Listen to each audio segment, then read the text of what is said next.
नमस्कार साथियों, नमस्कार मित्रों। एसएम रिलेवल में आपका स्वागत है। आज हम चर्चा करने जा रहे हैं सोलर इन्वर्टर के विषय में। कितने टाइप्स के होते हैं, कौन कौन से होते हैं, कौन सा इन्वर्टर बेस्ट पड़ता है, उसके विषय में कुछ हम संक्षेप में जानकारी देना चाहेंगे आपको। सबसे पहले मैं बता दूं कि ऑफ ग्रिड, ऑन ग्रिड और हाइब्रिड, ये मुख्यतः 3 प्रकार के आपके इन्वर्टर आते हैं। इसके अलावा वे अन्य हैं, तो आगे हम चर्चा करते हैं। पहले ऑफ ग्रिड क्या होता है। ऑफ ग्रिड जो इन्वर्टर होता है, इसमें क्या होता है कि सोलर पैनल के माध्यम से आपके इन्वर्टर में आता है और बैटरी चार्ज करती है। यानी दिन भर आपका जो है कि सोलर पैनल पर लोड रहता है आपका, और साथ ही साथ बैटरी को चार्ज करने का काम करता है। और फिर रात में आपको बिजली को आप यूज कर सकते हैं, बैटरी के माध्यम से आपको डिस्ट्रीब्यूट कर सकते हैं। दूसरी चीज़ें क्या होती हैं, आपको इसमें आपका जितना एनर्जी बनती है उतना एनर्जी बरकरार रहती है, किसी को देने की ज़रूरत नहीं होती। जो ऑन ग्रिड होता है, यह इन्वर्टर सीधा ट्रांसमीटर लाइन से जुड़े होते हैं। जो आपके सोलर इन्वर्टर जो पैदा करता है, इन्वर्टर में फ्रीक्वेंसी यानी करंट को जो पैदा करता है, वो जितना आपको यूज है उतना यूज हो जाता है। उससे ज़्यादा आपकी बिजली बढ़ती है तो मीटर के माध्यम से ट्रांसमीटर यानी ग्रिड को बिजली चली जाती है, वो दिन में जितना आपका एक्स्ट्रा होता है। और रात में आपको बैकअप नहीं मिलता है, और बैकअप के लिए आपको जो आपने ट्रांसमीटर यानी गवर्नमेंट को जो बिजली आपने प्रदान किया है, वापस किया है मीटर के माध्यम से, वो जितना आपको बचा हुआ है वो उस रूप में आपको वापस मिल जाता है। आप उतना यूज करते हैं। अगर आपने ज़्यादा यूज कर लिया तो बिजली बिल देना होता है, नहीं तो आपने जो बिजली जमा किया है वो आप यूज कर सकते हैं। तीसरा होता है हाइब्रिड इन्वर्टर। हाइब्रिड जो इन्वर्टर होता है, इसमें आप जो है कि सोलर के माध्यम से कनेक्ट करते हैं और बैटरी को भी चार्ज करने का ऑप्शन होता है। और साथ ही साथ आपका जितनी बिजली बढ़ती है, आप गवर्नमेंट को यानी जो बिजली विभाग है उसको भी बिजली सप्लाई दे सकते हैं एक्स्ट्रा जो बढ़ता है इसमें, और आप स्टोर भी बिजली कर सकते हैं बैटरी के माध्यम से। और जो हाइब्रिड इन्वर्टर होता है वो डायरेक्ट डीसी से एसी भी बनाता है। और इसमें कुछ इन्वर्टर ऐसे होते हैं जो बिना बैटरी ऑपरेट के भी लिए भी एसी बना देता है। और कुछ हाइब्रिड इन्वर्टर ऐसे आते हैं जिसमें आपको बैटरी लगाना कंपलसरी होता है। जो इन्वर्टर बैटरी लेस देन के ऑप्शन से आता है वो थोड़ा महंगा होता है, लेकिन वो अच्छा होता है। जैसे बैटरी आपके पास नहीं है तो आप जिसमें लेस देन बैटरी का ऑप्शन है वो आप ले सकते हैं। दिन में आप हाई लोड दे सकते हैं, वो भी सोलर माध्यम से एसी कन्वर्ट करके दे देता है। दूसरा चीज़ ये कि अगर आपको बैटरी के लेस देन का ऑप्शन है, तो अगर बैटरी के जब आपके पेमेंट हो जाता है तो आप बैटरी खरीद करके भी इसमें लगा सकते हैं। हाइब्रिड इन्वर्टर में 2 टाइप्स के आते हैं, एक बैटरी लेस देन ऑप्शन आता है, दूसरा बैटरी के साथ में। जो बैटरी के साथ में आता है उसे बैटरी लेंगे तभी आपका चल पाएगा, नहीं तो नहीं। जिसमें लेस देन का ऑप्शन होता है उसमें बैटरी अगर नहीं लेते, सोलर पैनल इन्वर्टर ले लेते हैं, तब पर भी आपकी दिन की बिजली पैनल के माध्यम से चलने लगता है। और जिसमें बैटरी का ऑप्शन होता है लेकिन लेस देन का ऑप्शन नहीं होता है, जब तक आप बैटरी को कनेक्ट नहीं करेंगे तब तक आपका वो इन्वर्टर नहीं ऑन होता है। इससे अच्छा होता है कि जिसमें लेस देन का ऑप्शन होता है वो आप इन्वर्टर ले सकते हैं, जो कि मैं कुछ ब्रांड या कुछ कंपनियों का नाम बता दूंगा। जैसे मैंने हाल ही में एक इप्रो का 3200 मॉडल मैंने ख़रीदा हुआ है, लेकिन उसमें लेस देन का ऑप्शन नहीं है। वो भी हाइब्रिड इन्वर्टर होता है। हाइब्रिड इन्वर्टर मतलब होता है जो ऑफ ग्रिड और ऑन ग्रिड को दोनों का काम करता हो, उसे हम हाइब्रिड इन्वर्टर बोलते हैं। जैसे कि आपको दिन में आपके पावर मतलब कि पैनल के द्वारा जो चार्जिंग करंट आता है उससे यूज होता है, रात में बैटरी बैकअप के लिए आपका बैटरी चार्ज करता है। और जितना बिजली बढ़ती है वो आप ट्रांसमीटर को भी यानी ग्रिड को भी दे सकते हैं, वो हाइब्रिड इन्वर्टर होता है। हाइब्रिड इन्वर्टर में भी 2 टाइप के होते हैं। कुछ में बैटरी सपोर्टेबल मतलब बैटरी बिना लगाए ऑन नहीं होगा, कुछ में लेस देन बिना बैटरी के भी आपको एसी वोल्टेज देने लगता है। जैसा कि आप डायग्राम में देख पा रहे हैं कि ये पैनल लगा हुआ है, सोलर पैनल के माध्यम से इसमें इन किया। जनरेटर से भी चार्ज हो सकता है और ग्रिड से भी चार्ज कर सकती है आपकी बैटरी। दूसरी चीज़, और इसके माध्यम से हाइब्रिड बिजली हम जो है मीटर के माध्यम से ग्रिड को भी दे सकते हैं, जैसा कि आप देख पा रहे हैं। और कुछ में क्या होता है बिना बैटरी लगाए भी आपका सोलर पैनल के माध्यम से ये इन्वर्टर ऑन हो जाता है, कुछ जिसमें लेस देन बैटरी का ऑप्शन होता है। और इन्वर्टर वही लेना चाहिए जिसमें लिथियम भी सपोर्टेड हो और लेड एसिड बैटरी, जो विभिन्न प्रकार के सारे बैटरियाँ सपोर्ट कर सकें। जब भी कोई भी चीज़ खरीदना चाहिए उसे हमें उस प्रकार की मशीन खरीदना चाहिए जो भविष्य में आने वाले वक्त में हमें टेक्नोलॉजी के हिसाब से मशीनें लेनी चाहिए। इसके अलावा हमें कुछ इस तरीके भी string inverter, micro inverter, hybrid inverter, power optimiser, central inverters और बैटरी बेस्ड इन्वर्टर भी हमें देखने को मिलता है। सबका अलग अलग कार्य है, अलग अलग जगह पे यूज होता है, जिसे मैं एक एक करके आपको समझा देता हूँ। सबसे पहले हम समझते हैं स्ट्रिंग इन्वर्टर क्या है। स्ट्रिंग इन्वर्टर सेंट्रल इन्वर्टर होता है। String inverter are the most common types use in residential and commercial solar power system. These inverters are connected to a group of string of solar panel. The string inverter convert the DC electricity for the panel into AC electricity for at the home. यानी यह DC को direct AC में convert करने का काम करता है, जिसमें बैटरी की आवश्यकता नहीं पड़ती है। आपको सीधा सोलर से डायरेक्ट AC में आप कन्वर्ट कर सकते हैं और इन्वर्टर को मतलब इन्वर्टर के माध्यम से भी बैटरी को चार्ज किया सकता है, लेकिन दूसरा इन्वर्टर लेना होगा। यह सिर्फ डीसी से डायरेक्ट एसी को करता है। Micro inverter, unlike string inverter, micro inverter are installed on each individual solar panels converting DC to AC at the panel level. This means that each panel operator independently and the performance on of one panel does affect others. इसमें क्या ये भी जो micro inverter होता है ये भी DC से डायरेक्ट एसी में हम कन्वर्ट कर सकते हैं। हाइब्रिड इन्वर्टर, जो कि मैं इसके विषय में पहले बता दिया हूँ। कुछ इन्वर्टर जो आते हैं वो डीसी से डीसी में कन्वर्ट करते हैं। कुछ इन्वर्टर ऐसे आते हैं जो डीसी को डायरेक्ट एसी में कन्वर्ट कर सकते हैं। मान के चलिए आपके पास एसी है, मतलब इन्वर्टर कोई पुराना वाला आपने रखा है, तो आप direct DC to AC converter लेकर के भी बैटरी को चार्ज कर सकते हैं। इसके अलावा PWM MPPT क्या होता है, दो टेक्नोलॉजी होती है, मैं उसके विषय में थोड़ा विस्तृत चर्चा कर लेता हूँ।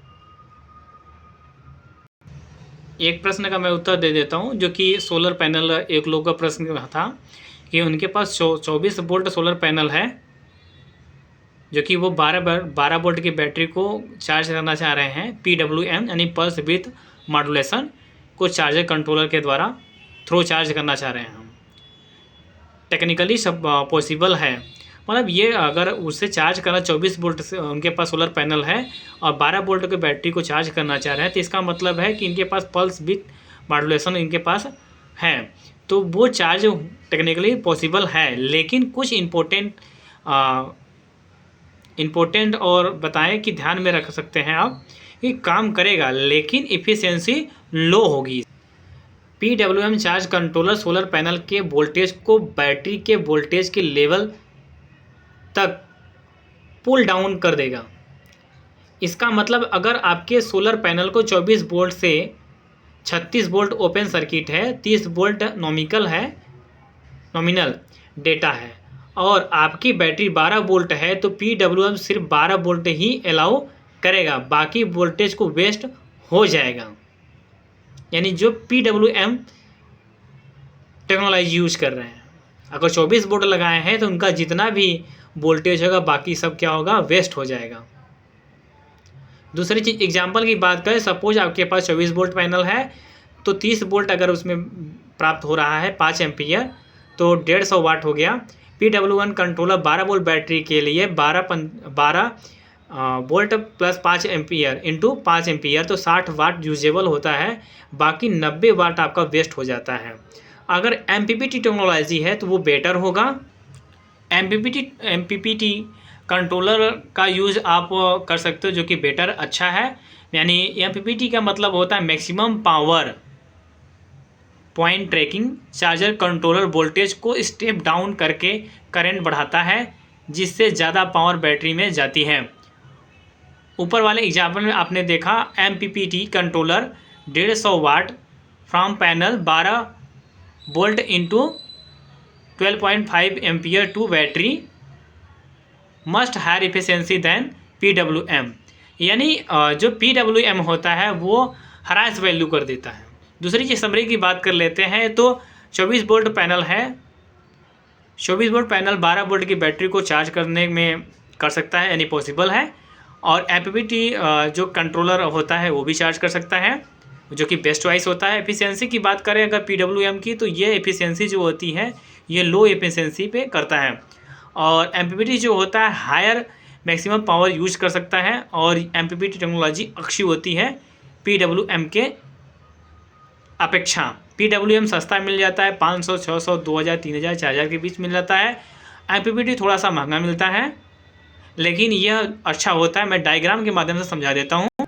जैसा कि डायग्राम में मैंने आपको समझाने के लिए मैं डायग्राम में प्रदर्शित कर रहा हूँ, जिसमें कि आप देख पा रहे हैं एक मैंने 250 वाट का पैनल लगाया है, जो कि मैक्सिमम इसमें 32 वोल्ट होता है। एम्पियर की बात करें 7.8 एम्पियर तक दिया है, जो कि MPPT technology maximum power consume करता है। यानी यहाँ पे 32 वोल्ट की बैटरी लगी है, तो 7.8 एम्पियर अगर इसको मिल रहा है, यानी 24 वोल्ट का भी है, तो ये क्या काम कर MPPT जो होता है इन कराने के बाद 12 वोल्ट की बैटरी को वह सपोर्ट कर ले रहा है। 12 वोल्ट की बैटरी और एम्पियर को बढ़ा दे रहा है। एम्पियर बढ़ा करके ये अधिक जल्दी चार्ज कर ले रहा है। ठीक है, आगे वाले में देख सकते हैं 250 वोल्ट 32 वोल्ट की बैटरी लगी हुई है, 32 वोल्ट का पैनल लगा हुआ है, यानी 24 वोल्ट का ही है। 7.8 एम्पियर इसमें निकल रहा है। तो ये PWM है। PWM जो है कि 12 वोल्ट और 8 एम्पियर निकाल रहा है, जो कि चार्ज तो करेगा, लेकिन इसका एम्पियर कम सपोर्टेबल है। दूसरी चीज़ ये, अगर हमें जो PWM होता है, PWM में 12 वोल्ट, 24 वोल्ट, 48 वोल्ट, 36 वोल्ट करके ये आपको अवेलेबल होता है। लेकिन अगर आपने 12 वोल्ट की बैटरी लगाया है तो 12 वोल्ट का आपको पैनल लगाना होगा। 24 वोल्ट की आपने बैटरी 24 वोल्ट का पैनल लगाया तो 24 वोल्ट की बैटरी लगानी होगी, या उसको सीरीज के माध्यम से भी आप कर सकते हैं। दूसरी चीज़ क्या, अगर मान के चलिए यहाँ पे 24 वोल्ट आ रहा है करंट, PWM में क्या होता है 24 वोल्ट मान लीजिए आपने पैनल लगा दिया, 12 वोल्ट की बैटरी तो चार्ज कर देगी, लेकिन क्या होगा 12 वोल्ट के अलावा जो अदर वोल्टेज होगा वो क्या करेगा, उसको हरास कर देगा, ख़त्म कर देगा, कोई मतलब नहीं निकलेगा, मतलब लॉस आपकी जाएगी उतना। तो इसलिए जो PWM अगर ले रहे हैं जितना वोल्टेज का आप मतलब अगर 24 वोल्ट लगाना है तो आप वो सीरीज के माध्यम से भी करके 24 वोल्ट करके करेंगे। अगर आपने 24 वोल्ट का लगा दिया, 12 वोल्ट का चार्ज करना चाह रहे हैं, तो क्या काम करेगा, करंट को हरास कर देगा, वोल्टेज को भी हरास कर देगा।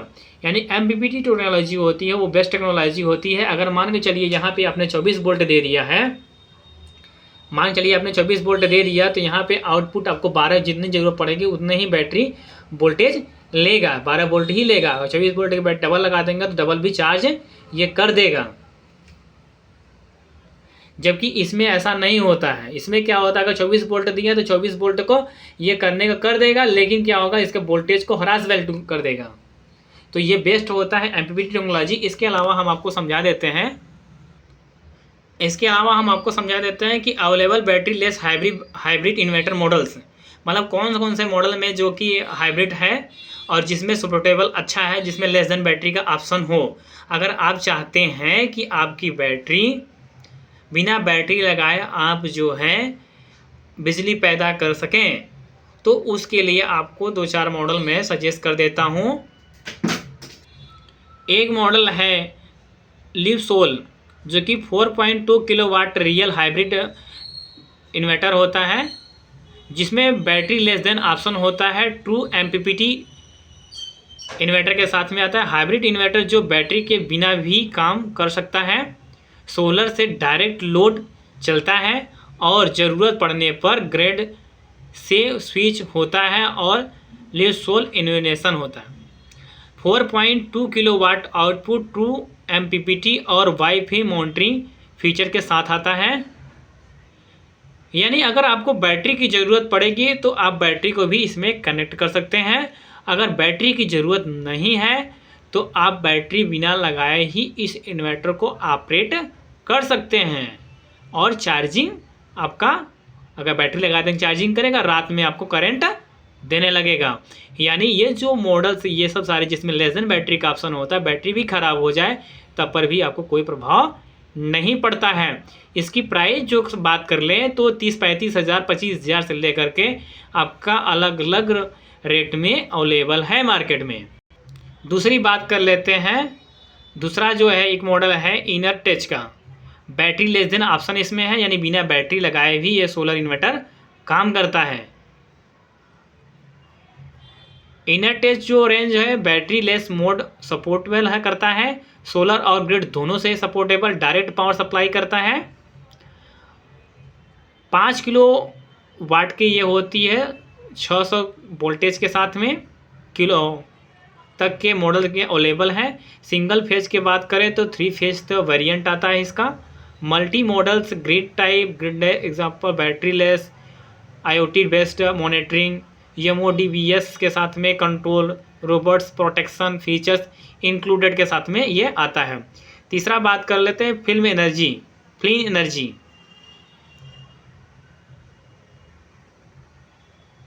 यह जो है कि MPPT 6 किलोवाट में हाइब्रिड इन्वर्टर है। बैटरी ऑप्शन इसमें भी ऑप्शनल में होता है, उसे यूज कर सकते हैं लेकिन रिक्वायरमेंट नहीं है। इसमें वाईफाई के साथ में भी आता है, लिथियम बैटरी भी सपोर्टेबल है। एक मॉडल है मोसेटा सोलर हाइब्रिड इन्वर्टर जो कि 5 किलोवाट में आता है, विदाउट बैटरी भी यह इन्वर्टर चल जाता है आपका। इसमें मतलब सोलर पैनल से डायरेक्ट AC कन्वर्ट कर देता है और इसमें आप बैटरी भी बाद में लगा सकते हैं। जैसे मशीन वगैरह चलाना है, पंप सेट चलाना है, समरसेबल चलाना है, AC फ्रिज चलाना है, तो ये आपके लिए वेस्ट पड़ता है। बैटरी भी ख़राब हो जाए तब पर भी कोई दिक्कत नहीं है, बैटरी का पैसा नहीं है तब पर भी पहले इन्वर्टर ले लो और सोलर ले लो, ऑपरेटिंग कर लो। और हाई टेक्नोलॉजी के साथ लिथियम भी सपोर्टेड बैटरियाँ आती हैं, जो कि लिथियम वाली जो बैटरी होती है बहुत अच्छी होती है लेड एसिड के अपेक्षा। मॉस्कल ग्राइड का बैटरी लेस देन इसमें भी होता है, ट्रिपल MPP टेक्नोलॉजी के साथ में आती है। यह 4.2 किलोवाट के साथ में है, हैवी ड्यूटी में, ऑन ग्रिड ऑफ ग्रिड में भी आती है। इसमें भी बैटरी लेस देन ऑप्शन होता है, बिना बैटरी के भी ये इन्वर्टर चल जाता है। अब हम बात कर लें लिवसोल के। लिवसोल 4.2 किलोवाट ये ब्रांड और मॉडल है। इसमें बैटरी लेस देन सपोर्टेड है, true MPPT wifi 48 volt system के साथ में है। इनर टेच रेंज जो है इसमें भी बैटरी लेस देन ऑप्शन है, 500 से 600 किलोवाट तक आता है। मल्टीपल मॉडल के साथ में IoT रिमोट सपोर्टेबल है। ऐसे बहुत से मॉडल्स आपको देखने को मिल जाते हैं, मैं आपको प्रोवाइड करा देता हूं। तो हमारा सजेशन यही रहेगा कि जब भी इन्वर्टर को परचेज करें या फिर सोलर अगर पैनल लगाने के विचार में है तो इस प्रकार का पैनल लगाना चाहिए। पैनल तो लगा लीजिए, यानी मोनो टेक्नोलॉजी लगा सकते हैं और इसके अलावा हाई टेक्नोलॉजी भी लगा सकते हैं। अभी तो मोनो टेक्नोलॉजी थोड़ा सा अच्छा है, यह कम धूप में भी आपका वर्क करता रहता है। इसके अलावा मैंने वीडियो बना दिया है, उस पर आप जाकर के देख सकते हैं कि कौन कौन सी टेक्नोलॉजी कितने बार सोलर पैनल होता है। तो मोनो टेक्नोलॉजी आप लगा सकते हैं और आप पैनल ले लीजिए। पैनल के बाद में सीधा इस मशीन को यानी इन्वर्टर को परचेज कर लीजिए, जो AC डायरेक्ट पैदा करता है। 4 किलो 5 किलोमीटर जितना लेना है किलोवाट में, एक बार आपका इन्वेस्ट होगा। दूसरी चीज़, जैसे ही आपके पास पैसा हो जाएगा आप बैटरी को भी उसमें कनेक्ट कर सकते हैं, रात में बैकअप भी मिल जाएगा। मुझे पहले जानकारी नहीं थी इसके विषय में, तो मैंने भी एक हाइब्रिड इन्वर्टर ले रखा है, लेकिन उसमें बैटरी का सपोर्टेबल नहीं है, मतलब बैटरी लेस देन ऑप्शन नहीं है। जैसे बात कर ले, हमने इप्रो का लगा रखा है 3200 मॉडल जो है वो हमारे पास था। मुझे इसकी जानकारी नहीं थी, पहले बाद में जानकारी मुझे हुई। तो अगर मुझे पता होता तो मैं ये मॉडल जो मैं आपको सजेस्ट कर रहा हूँ, इस टाइप के मॉडल जिसमें बैटरी सपोर्टेबल लेस देन हो वो मैं लेता। बाकी आप अपने तरीके से ले सकते हैं।